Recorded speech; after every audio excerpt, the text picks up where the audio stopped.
Assalamualaikum warahmatullahi wabarakatuh.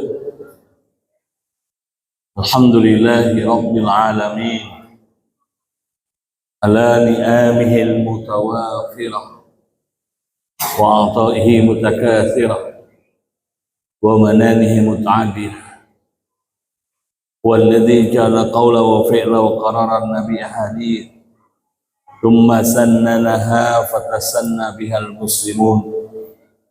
Allahumma salli wa sallim wa barik ala sayyidina Muhammad wa ala alihi wa ashabihi wa man tabi'ahum bi ihsani ila yaumiddin. Subhanaka la ilma lana illa ma 'allamtana innaka antal alimul hakim.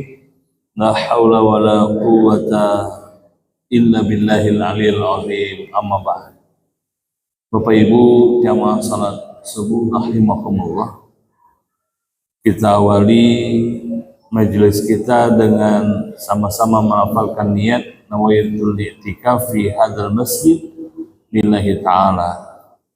Sengaja aku beriktikaf di dalam ini masjid karena Allah semata.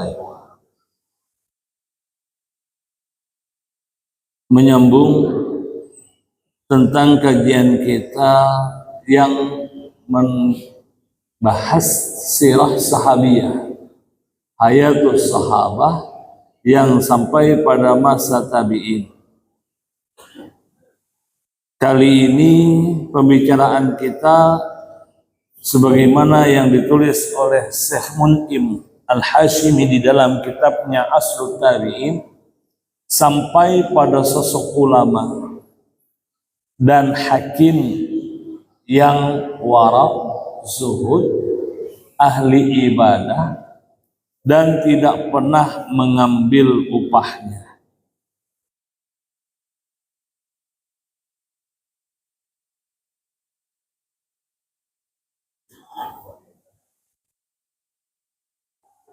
Di awal pendahuluan ia menuliskan tentang apa yang menjadi nasihat kepada kita. Ini sosok yang sedang kita bicarakan adalah Masruq bin Al-Ajdah. Sosok ulama, sosok hakim yang tidak pernah mengambil upahnya dari apa yang disandangnya jabatan itu. Masruq bin Al-Ajdah oleh Syekh Mun'im digambarkan di prolog awal dalam kitab ini dengan ungkapannya, ujar Masruq, Bapak Ibu, cukuplah seseorang memiliki ilmu yang merasa takut kepada Allah Subhanahu wa Ta'ala. Cukuplah seseorang itu memiliki ilmu untuk merasa takut terhadap Allah Subhanahu wa Ta'ala, dan cukuplah kebodohan seseorang itu membuat ia merasa takjub dengan amal ibadahnya. Subhanallah. Ini ungkapan sederhana, namun dalam makna. Cukuplah seseorang itu dengan ilmunya, ia merasa takut kepada Allah Subhanahu wa Ta'ala. Cukuplah kepada seseorang itu dengan bodohnya, ia takjub dengan amalannya. Jadi ilmu itu mestinya membuat seseorang merasa takut terhadap Allah. Gara-gara kebodohan itu, ini yang menyebab kita merasa takjub dengan amalan yang kita miliki. Karena ilmu kita takut kepada Allah, karena bodoh kita takjub dengan amalan kita.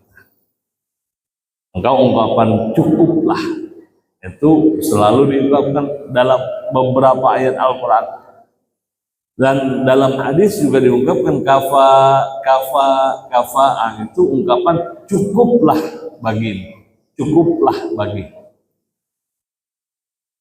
Kafa'al mauta mau'idhah, cukuplah bagimu kematian itu sebagai peringatan. Itu ungkapan cukuplah.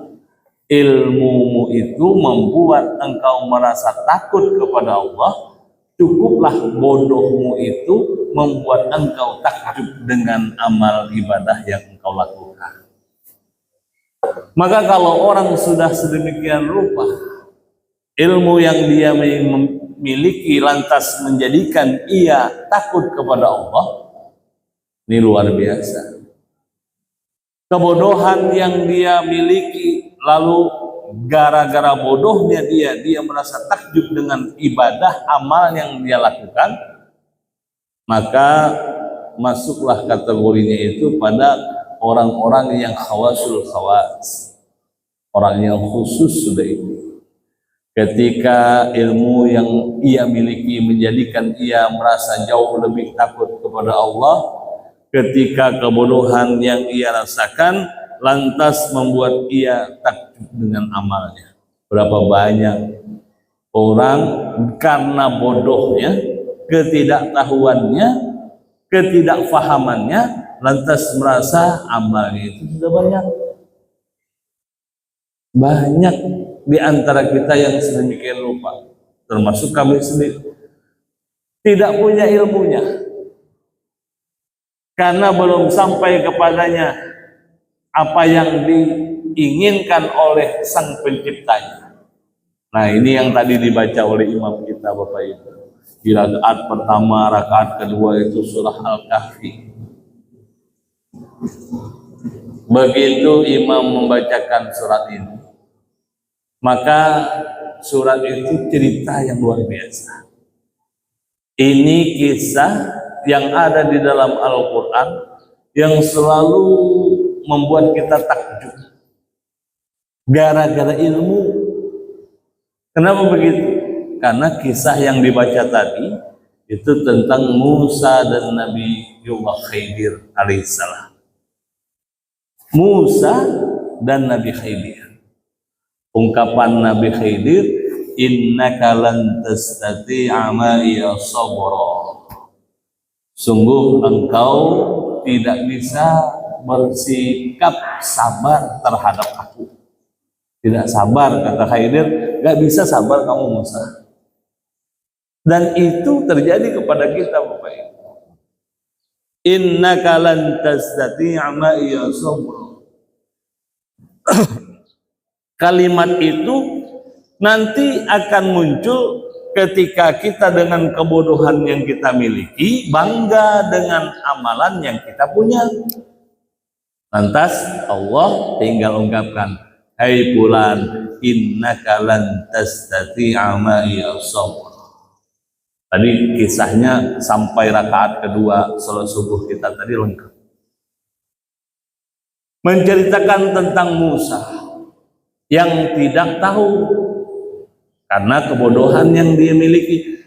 Kita tahu Musa itu Bapak Ibu salah satu Nabiullah yang punya mukjizat luar biasa. Dia punya tongkat yang kemudian tongkatnya itu berubah jadi ular besar.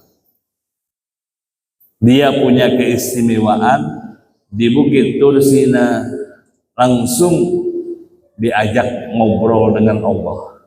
Nah, itu kan istimewa dia. Wa kallamallahu Musa taklima. Dalam Al-Quran diungkapkan Allah memanggil Musa ke Bukit Tursina lalu diajak ngobrol. Tapi belum lagi sempat ngobrol apa-apa, sudah jatuh pingsan saking dahsyatnya zatnya Allah. Karena laisa kamitslihi syai'un. Karena Allah itu tidak menyerupai apapun yang kita ketahui. Nih. Tapi Al-Quran mengungkapkan wa kallamallahu Musa taklima. Salah satu nabi yang diajak untuk ngobrol oleh Allah itu Musa. Hebatnya lagi Musa, sampai terdetik di dalam benaknya Musa itu, aku ini hebat, punya ilmu nih, berilmu aku nih, karena bodohnya tadi. Ya, ini yang kita garis bawahi. Ini baru ungkapannya masuk di awal ya. Belum kita bicarakan biografinya masuk, masih satu dari kalimat-kalimat yang muncul dari mulutnya Masruq. Cukuplah bagimu dengan ilmumu engkau tambah takut kepada Allah. Cukuplah bagimu dengan bodohmu engkau merasa bangga dengan amalmu. Nah, Musa, Nabiullah, salah satu nabi yang wajib kita percayai dari 25 orang Rasul, punya keistimewaan sampai terdetik di dalam hatinya, aku ini hebat, ilmuku banyak. Sampai Allah pernah ngajak aku untuk ngobrol. Kan hebat itu. Orang kalau bisa ngobrol dengan orang lain, itu karena kedekatannya. Orang bisa bercerita curhat kepada orang lain karena merasa dekat dengan orang yang diajak ngobrol. Kecuali memang orang-orang Indonesia, karena ramahnya orang Indonesia itu ya mudah diajak ngobrol. Ditanya sama Pak Haji yang baru pulang dari Makkah ketika ibadah haji, mudah sekali orang Indonesia itu diajak ngobrol. Baru kenal saja diajak ngobrol. Tapi orang rata-rata tidak mudah untuk diajak ngobrol. Nah, ngobrolnya orang, curhatnya orang itu terjadi kalau dia sudah sangat dekat. Musa Allah ajak ngobrol, artinya dekat. Musa itu dekat dengan Allah. Lalu terdetik di benaknya dia berilmu karena kedekatannya dengan Allah. Oh, tunggu dulu, Allah tes, bertemulah dia dengan Nabiullah Khidir. Ujar Allah, belum Musa, ilmumu belum seberapa dibandingkan dengan Khidir. Kalau gitu kata Musa, saya harus berguru dengan Khidir itu. Di mana saya bisa menemukan Nabiullah Khidir? Di mana saya bisa bertemu dengan Nabi Khidir? Maka diungkapkan dalam tafsir Al-Quran tentang ayat yang dibacakan oleh imam kita tadi. Engkau telusuri pinggir pantai, di sanalah engkau akan bertemu dengan Nabiullah Khidir, dan tanda-tandanya apa yang sudah mati hidup lagi. Nah, ini maka muncul kemudian ikannya Musa. Jadi Nabiullah Musa punya ikan juga, dan ikan itu sampai sekarang kita tengok itu, kita lihat, kita saksikan. Engkau jalan di pinggir pantai, nanti kalau yang mati hidup lagi, disitulah engkau akan bertemu dengan Nabiullah Khidir. Nah, karena ada petunjuk disuruh jalan di tepi pantai, disuruhnya oleh Musa pantai itu, Bapak Ibu. Telusuri pantai itu, dia bawa bekal. Bekalnya Musa itu ikan yang sudah digoreng. Ikannya sudah digoreng. Memang penggorengannya orang-orang Timur Tengah itu kan hanya asal digoreng aja, kasih digoreng, belah-belah goreng, masih dalam bentuk seekor ikannya. Lalu nanti kalau sudah matang ditaburi bumbunya, garamnya. Itu bekal Musa. Rupanya Musa tadi karena capek, lelah jalan jauh, tertidurlah dia karena sepoi-sepoi ini kan banyak di pantai, karena lelah terbaring tidur. Di dalam tidurnya itulah dia merasa bekal yang dia bawa, ikan yang digoreng oleh istrinya tadi hidup lagi dan meloncat kembali ke laut. Rupanya ikan itu sebelum dia tertidur, dia lelah, duduk dimakannya ikan itu. Separuh sudah habis ikan, ini separuhnya ini sudah habis dimakan. Taruh lagi di rantang untuk nanti kalau lapar lagi pengen makan bekal itu. Rupanya kekenyangan sudah sifat manusia, manapun itu, kalau sudah kenyang ini ngantuk bawaannya, tidur. Dalam tidurnya tadilah dia merasa ikannya itu meloncat ke laut. Bangun dia, Dilihatnya rantangnya Bapak Ibu, memang tidak ada lagi ikan yang tinggal separuh tadi. Nah sampai sekarang kalau kita ketemu ikan separuh, itu ikan musa. Ada Bapak Ibu lihat ikan separuh? Nah, nanti ke pasar ikan, lihat mana ikan separuh, mana ikan musa. Kenapa? Karena ikan itu sudah dimakan separuh badannya, hidup lagi, dan itulah tempat di mana dia akan bertemu Nabiullah Khidir alaihissalam. Nah, kelihatan olehnya Nabiullah Khidir sedang mengutak-atik perahu. Wah, ini yang Allah sebutkan Nabi Khidir ini. Kenapa? Karena petunjuknya di mana sesuatu yang sudah mati hidup lagi, itu tempatnya Nabi Khidir. Maka orang sampai sekarang kalau lihat ikan tinggal separuh, itu ikan separuh itu Nabi Musa, ikan Musa. Orang Arab bilangnya sama Musa. Ini ikan Musa katanya.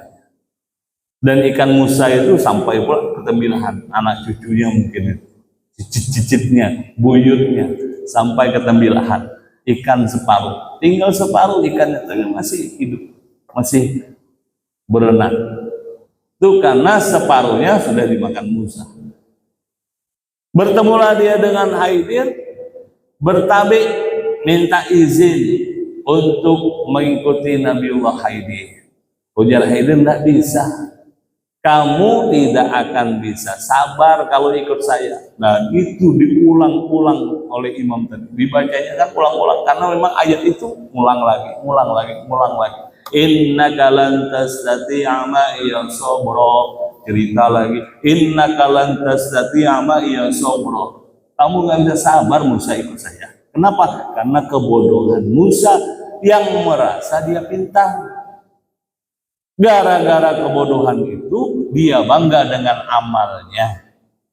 Nah, jadi saya begitu baca kalimat ini dengan apa yang dibaca Pak Imam tadi, langsung Allah, itulah kita merenung, ya Allah, ini kita karena kebodohan kita takjub dengan amal yang kita buat. Tiap subuh sudah ke Masjid Al-Huda berjamaah sholat subuh, merasa seakan-akan takjub dengan amal ibadah yang ia lakukan, itu gara-gara kebodohan kita. Bodoh kita itu karena ketakjuban kita kepada amalan yang kita lakukan. Diizinkan kemudian Musa untuk mengikuti Khidir. Maka ceritanya nyambung dengan apa yang dibaca imam kita tadi. Naik perahu tengah-tengah laut, menyeberang ke satu pulau. Di tengah-tengah laut oleh Khidir itu perahu diambil palu, diambil kampak, dibolongi, rusaki sama Khidir. Sementara perahu itu milik orang yang membutuhkan, orang miskin, yang perahunya itu digunakan untuk mencari nafkah keluarganya. Oleh Khidir diambil kampak, dibolongi. Coba bayangkan kalau kita naik pompong nih nyebrang, nah, rupanya di tengah sungai situ ambil kampak, kita bolongi, habis tenggelaman beletaan. Nah, hebatnya perahu tadi dibolongi, dia tidak tenggelam, jalan terus sampai nyebrang. Sampai di seberang itu Musa langsung nanya, Khidir, kamu zolim, tadi diceritakan. Kamu membolongi perahu orang yang ambil tambang untuk menyeberangkan orang. Nah, langsung diungkapkan oleh Khidir, innaka lan tastati'a ma'iya sabra. Kan aku sudah bilang kamu nggak akan sabar kalau ikut aku, kata Khidir. Minta maaf, kata Musa, maaf, lupa, aku ini manusia, jangan hukum aku dengan kelupaan. Tadi dibaca begitu, ayatnya begitu. Nah, sudah dimaafkan oleh Khidir, ikut lagi.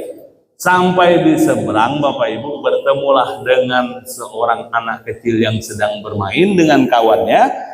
Oleh Khidir panggil anak kecil itu, wahai anak kecil sini. Begitu dekat dengan Khidir, itu anak kecil langsung ditabok. Wah, ditabok itu bahasa orang Betawi ya. langsung dipukul, ambil batu, dipukul kepalanya anak tadi yang sedang bermain dengan kawannya. Mati anak itu. Melihat apa yang dilakukan Khidir, kembali Musa protes. Ya Allah, Khidir, kamu telah membunuh. Nah, tadi dibaca ayatnya. Kamu sudah membunuh. Ini rakaat pertama baru ini. Kamu sudah membunuh jiwa suci seorang anak kecil. Kata Khidir, kan sudah aku bilang, innaka lan tastati'a ma'iya sabra. Kamu tidak akan pernah sabar ikut dengan aku, ujar Khidir. Kembali, jangan hukum aku dengan kelupaan. Minta maaf, mohon izinkan ikut lagi berburu. Ikut lagi, jalan lagi sampai di perkampungan. Bapak Ibu melihat bangunan yang akan roboh. Oleh Khidir diajaklah Musa untuk membangun fondasi rumahnya. Dibangun oleh Musa dengan keringat, dibangun dengan kelelahan, dibangun dengan susah payah. Sudah jadi rumah itu di dalam benaknya Musa, ini nanti dapat upah. Sudah dibangunkan, jadi kuli bangunan hitungannya, nanti mesti dapat upah. Oleh Khidir ditinggal begitu saja. Tidak ada upahnya diminta kepada yang punya rumah. Langsung pergi. Nah, di situ Musa kembali bertanya karena kebodohannya. Khidir, kenapa tidak minta upah? Kita sudah lelah bangunkan rumah, bangunkan kediaman. Kok tidak minta upah? Lalu di sini ayatnya tadi rakaat pertama habis. Apa? Innaka lan tastati'a ma'iya, kan sudah aku bilang kamu gak akan sabar ikut aku. Allahu Akbar, kata Imam. Itu ceritanya begitu loh. Jadi Bapak Ibu, ketika kita mendengarkan Imam membaca dengan cerita yang tadi, ya Allah, ya Allah, ya Allah. Memang kita tidak pernah sabar dengan apa yang kita tidak ketahui. Di rakaat kedua barulah diceritakan lagi di dalam Al-Quran surah Al-Kahfi. Tadi Bapak Ibu nanti kalau penasaran buka surah Al-Kahfi, lalu ayatnya ayat 57, ayat 67, ayat 6. Nah, mata khawar juga sudah, ayat 67 surat Al-Kahfi. Baca terjemahnya, ceritakan apa yang kita ceritakan ini ada dalam Al-Quran. Di rakaat kedua Pak Imam kita tadi mengingatkan tentang kebodohan manusia. Yang di sini ceritanya Musa. Ujar Khidir, hadza awanu firaq baini wa bainik. Ini tidak ada ampun bagimu wahai Musa. Inilah waktunya kita untuk berpisah. Aku tidak mau lagi kau ikuti. Khidir ungkapkan, aku tidak mau lagi engkau ikuti. Ini awanu firaq baini wa bainik. Ini sudah waktunya kita berpisah. Gak usah kau ikuti aku lagi. Karena sudah 3 kali diberi maaf, 3 kali ditanya-tanya dengan apa yang dilakukan oleh Khidir. Adapun takwilnya, nah, adapun aslinya, ujar Khidir, kapal yang aku lubangi tadi itu di seberang pulau. Kalau kita sampai, ada penguasa yang zalim. Dia ngambilin kapal-kapal orang yang bagus, perahu-perahu orang yang bagus itu diambilin. Sedangkan perahu ini punya orang yang menafkahi anak dan istri, bahkan orang tuanya. Kalau kapal ini dilihat oleh penguasa zalim tadi, pasti diambil. Biar tidak diambil, aku lubangi, aku bolongi. Jadi dilihat oleh penguasa itu, wah ini karam tengah laut. Padahal ujar Khidir, kau ingat tak ketika engkau bayi, engkau dimasukkan oleh ibumu ke keranjang. Bapak Ibu, Musa ketika bayi, karena semua anak laki-laki oleh Fir'aun disembelih, dibunuh. Perintah Allah kepada ibu Musa, hanyutkan dia. Kemana ibunya naruh? Di keranjang. Kalau di keranjang bisa bayangkan bolong-bolong bawahnya itu. Tapi bayi Musa ditaruh di keranjang, dilapisi dengan kain, dihanyutkan sampai ke pemandian istri Firaun. Tidak tenggelam keranjangnya.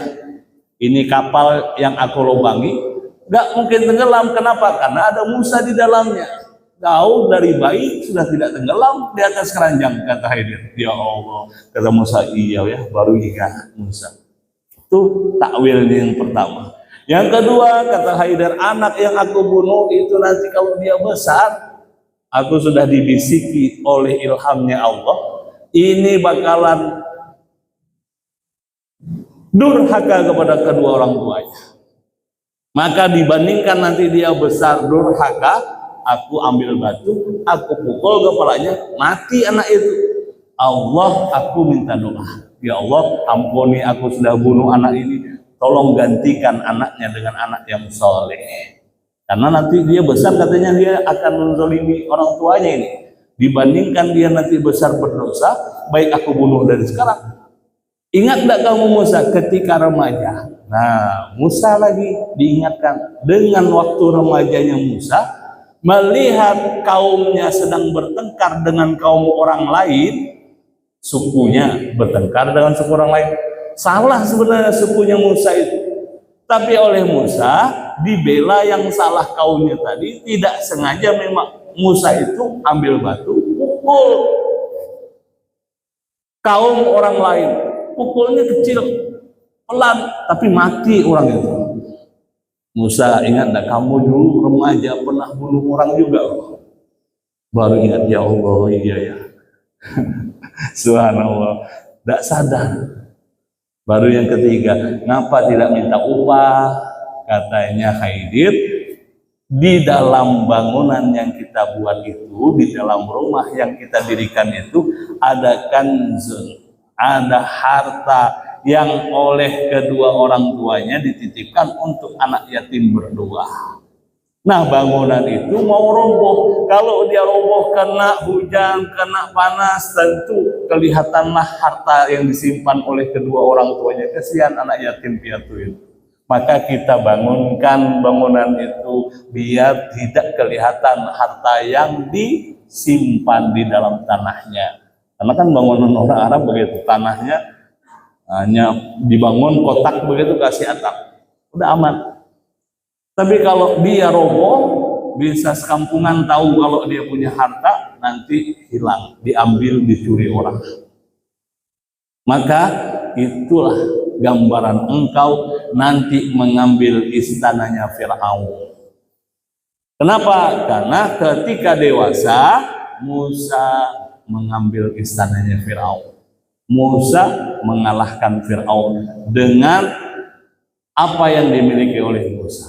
Nah, Bapak Ibu, innaka lan tastati'a ma'iya sabra, dalam surat yang dibacakan oleh imam kita tadi, itu nyambungnya dengan apa yang diungkapkan oleh ulama Masruq bin Al-Ajdah.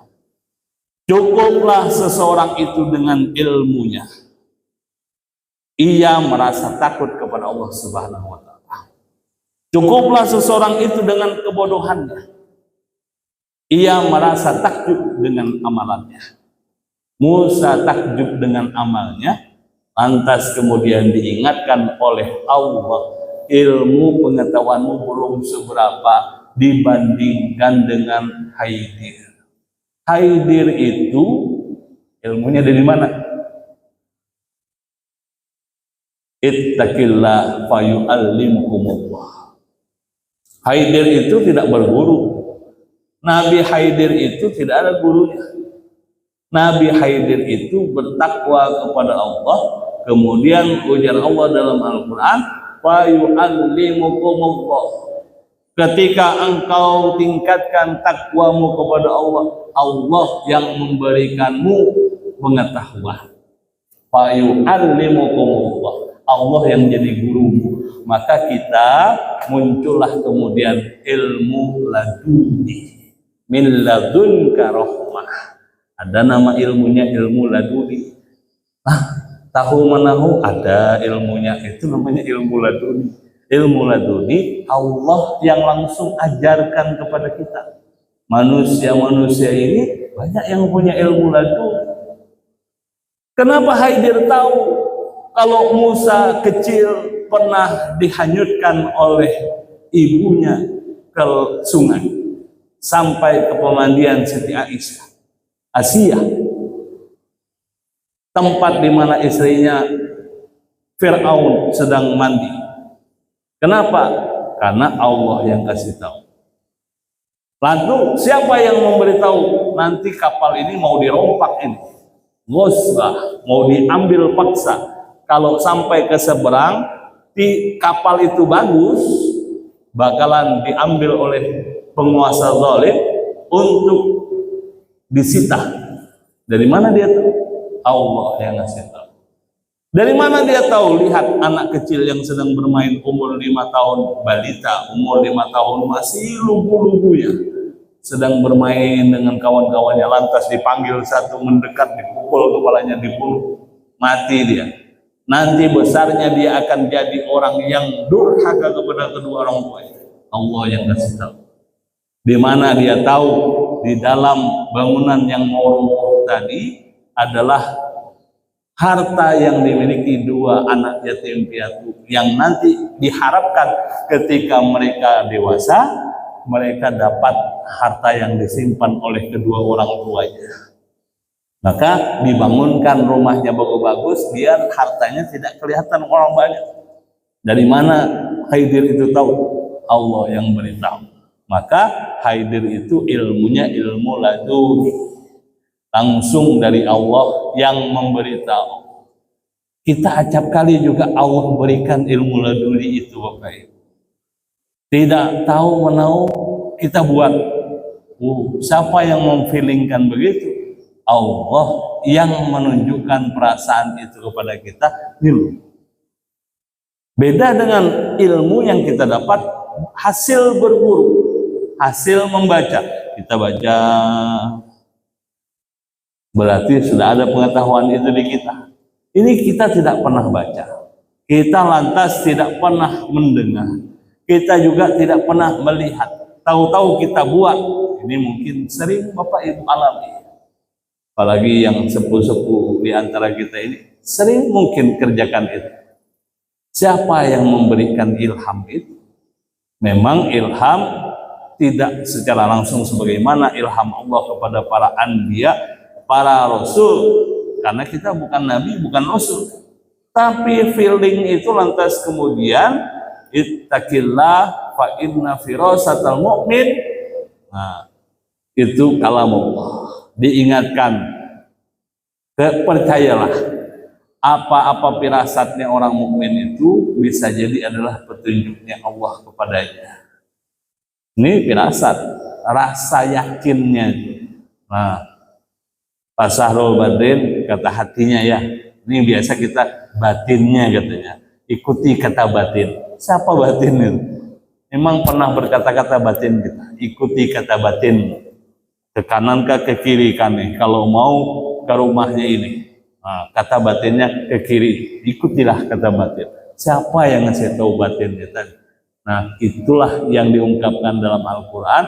Ittaqillah fayu'allimukumullah. Bertakwalah engkau kepada Allah. Allah yang akan mengajarkan langsung kepadamu ilmu min ladun karahmah, ilmu laduninya. Bapak Ibu yang dirahmati Allah, nggak jadi kita ngomongin Masruq bin Al-Ajda. Insya Allah pertemuan berikutnya.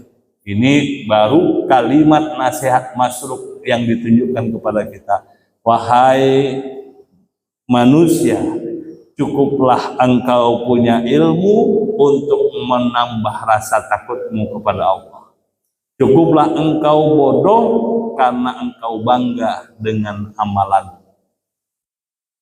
Itu aja nyambung dengan apa yang dibaca imam.